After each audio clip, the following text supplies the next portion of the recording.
Бесплатное потребление газа для жителей так называемого района за каналом стало делом привычным. В связи с хищением энергоресурса сотрудники регионального «Газпрома» продолжают масштабную работу по выявлению незаконных подключений к газосетям. Начали с улицы Оздоева, дом без номера. Владелец не зарегистрировал свое жилье в Росреестре. А вот мы видим, как газовая труба проходит к жилой площади. Хозяин оказался дома. У вас газ есть? Газ мягко будет вообще. Еще на подключение газа. Ну, это тоже гад, саяк. Договор девять. Договор, да.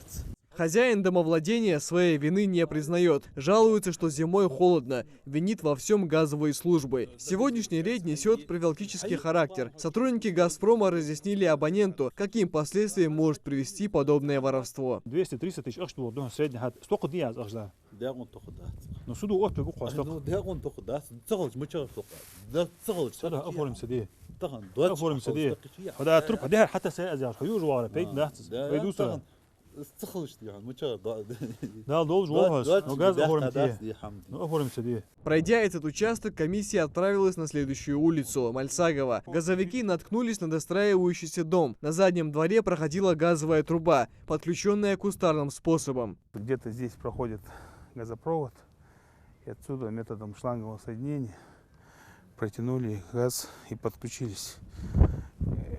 Это хоть и металлопластиковая труба, а там вообще резиновая труба. Во дворе оказались только рабочие. Хозяина, по их словам, на месте нет. Сотрудники «Газпрома» взяли у них номер владельца и попытались с ним связаться. Но на звонок так никто и не ответил. Участок взяли на карандаш. На очереди соседний дом. Его хозяйка говорит, что недавно прошла инвентаризацию.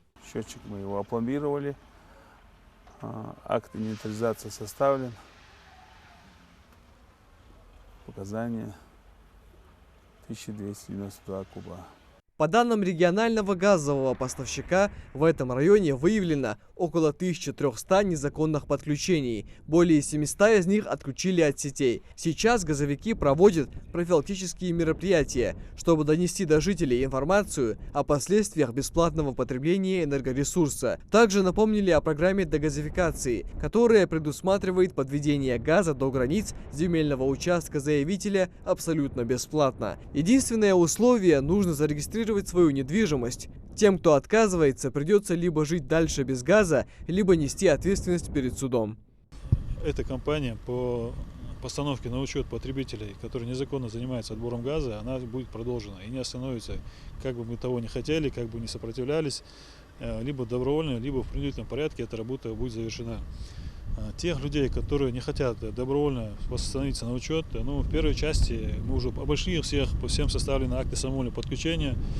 Их ждет административное правонарушение по статье 7.19, там предусмотрен штраф.